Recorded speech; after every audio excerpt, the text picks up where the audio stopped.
Star Atlas is a crypto game with the largest community in the entire space, but have they been wasting their time? I spent hours playing several updates of the Star Atlas shooter beta to find out if I had been missing out on a truly fun game. Although I expected to be playing just another brain-dead shooter, I was pleasantly surprised with what happened next. I'll break down everything I enjoyed, critical problems with the game, and then ultimately give it my official Venom verdict as a score from 0 to 100.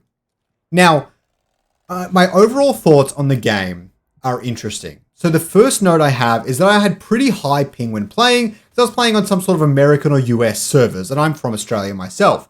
But the game is a lot more fun than I personally expected to come, and maybe I had lower expectations than I should have, but really when I was looking at other people sharing gameplay of the game, I didn't think too much of it. Now, when I played the game, the weapons all feel pretty solid. However, there were a few little things that did feel off. There were tiny NFT enemies, which felt a little bit unusual, and I know that's been updated now. I'll get more onto that later. The gun balance in the game felt a little bit weird, and the map size was both too big and too small at the same time, but I'll explain that in just a moment. I also had trouble finding lobbies with other players, so I couldn't really play as much as I wanted to. A big part of that is really that my time zone hurt. I'm not going to play at 4 a.m. when all the Americans are awake. There are just other times that I'm going to be on the game, and that's just a part of this process. But I'm not holding anything back from Star Atlas for anything like that. Now, at the end of this video, I will tell you if I think Star Atlas is going to make it in the crypto gaming industry and what needs to change, and overall give my overall Venom verdict score so that you guys know exactly what is coming later on. So please like and subscribe for more, and use and check out the game yourself on Epic Games if you want to give it your own try and maybe come up with your own thoughts as well. So the first thing I want to talk about is the optimization of the game. The game ran really smoothly for me, and I actually really enjoyed it. And I only needed to adjust the settings a little bit to get it to run really, really well. Now, there was some glitchiness and weirdness, but that is likely my ping when I was playing in the game on those American servers or whatever. But I am surprised my 3080 needed any graphics tuning on this game. Quite frankly, the game looks really great, and I actually quite like the art direction overall, but visually, I don't think it should have been giving my PC as much trouble as it really did. There are much more demanding games such as Battlefield and Call of Duty that I pretty much set to maximum on my graphics settings, and I have absolutely no issues. So seeing that I needed to drop it a bit here shows me that the optimization could definitely be better, although it was pretty good, especially for a PC game in the Web3 space, and so it's definitely not too bad at all. Now, as for the art and the art direction of the game, honestly, the art with your really high settings was actually quite stunning, quite nice. It's not like, it doesn't look quite the same as every other Unreal Engine game, and they definitely had their own inspirations and setups for the thing and a lot of their own assets. It's really noticeable when an Unreal game has basically a bunch of store-bought assets and really no uniqueness or personality to them, but that is not what I found here when playing in the Star Atlas universe. Now, the other thing is I really enjoyed the diversity of the different characters that you played as and against, and I really like how there's different alien creatures in the game. This is really supposed to be a shooter set out in the world where all sorts of different creatures you can be fighting against, kind of like a Mass Effect style. It reminds me of Mass Effect quite a bit, actually, which is one of my favorite shooter games ever. I think they really captured some of those vibes of different unique species and environments. However, it could definitely be taken further. I'm looking forward to where that goes in the future as they start to expand their large MMO setup and all the rest of it.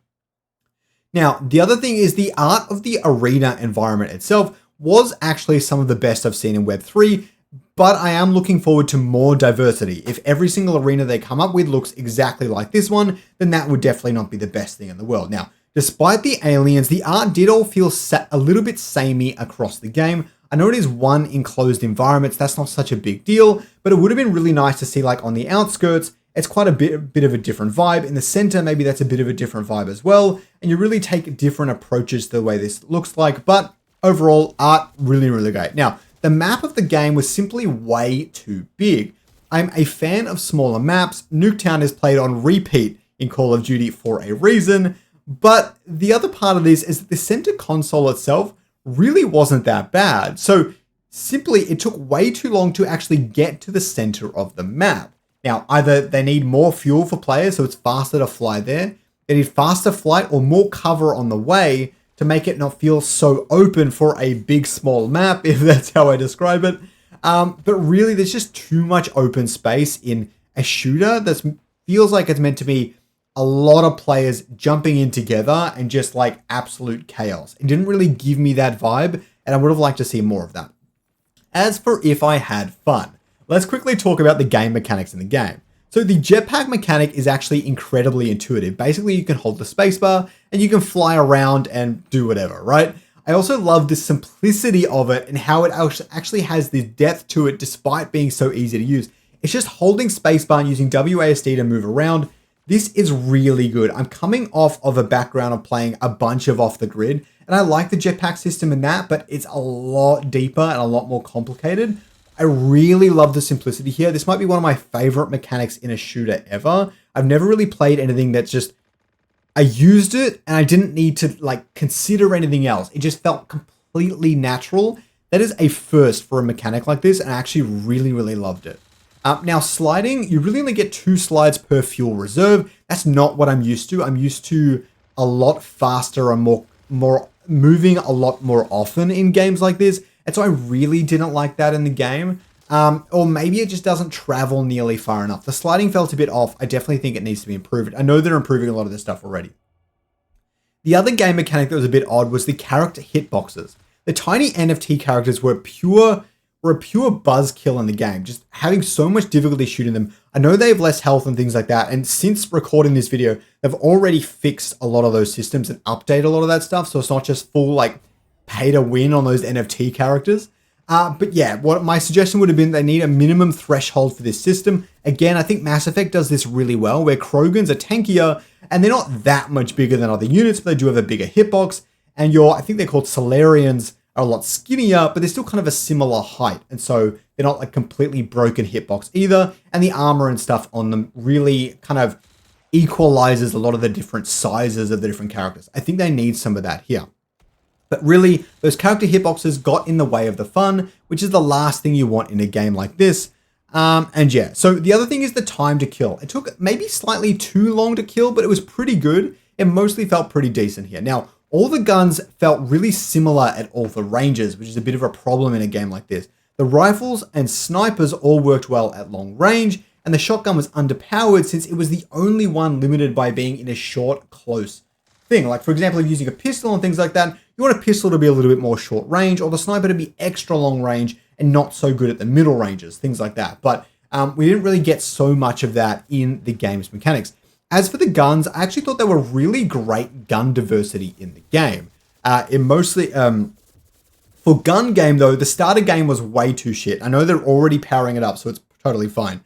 But despite the consistency at ranges, fire patterns, magazine, and recoil all felt really unique to each individual gun, which I really like, but it definitely needs more guns to be added in future builds. And honestly, sniping and the pistol and things like that, they all felt great. They all felt unique. I quite liked all of the different guns. Besides that, they all felt the same at every range. They all had pretty cool recoil patterns and things like that, which was really fun.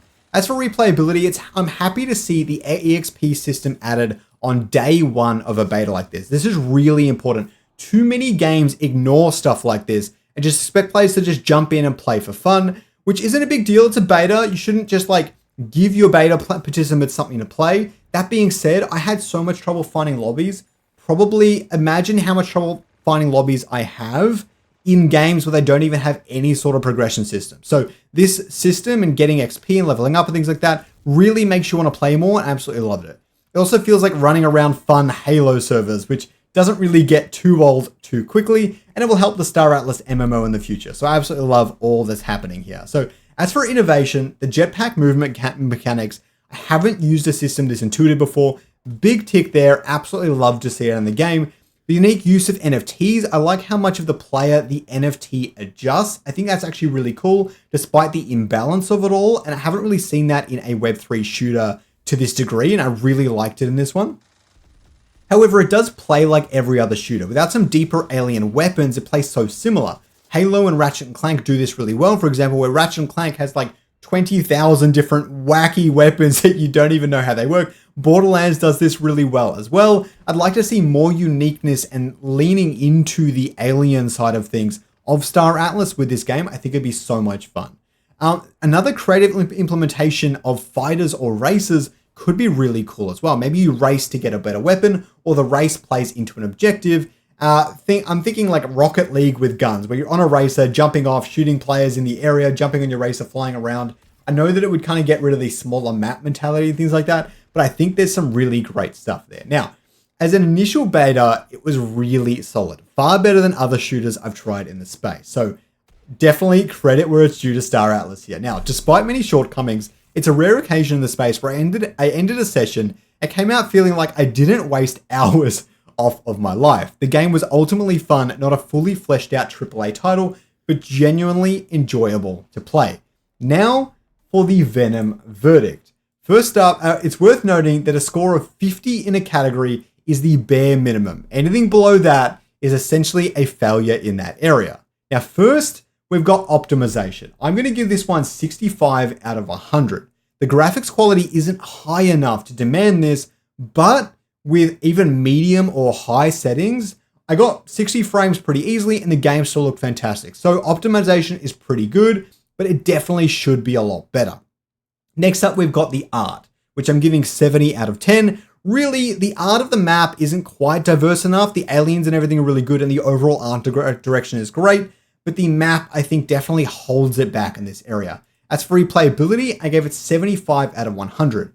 It's very rare I actually consider replaying a game in Web3 like I did with Star Atlas, and having even a minor progression system is a big win here, so definitely a great score for replayability. As for fun, I gave it a 70 out of 100. It's fun, but it doesn't quite have enough content yet, and that's definitely going to come perfectly fine, and maybe I'll make another review in the future. Now, I expect this to be much higher with the upcoming updates. After that, for innovation, I gave it 60 out of 100. The jetpack is epic, but I need to see some truly groundbreaking stuff to justify a higher score. And if they add other things that worked as great as the jetpack, I could see this score getting to 90 to 100 easily. Now, my overall score for Star Atlas is 68 out of 100. I hope you learned something today. Please, if you enjoyed this and want to see one for the racing game and the dogfighting game, let me know below so I can see if there's interest. Please check out this video on Illuvium, on if Illuvium is worth playing right up next.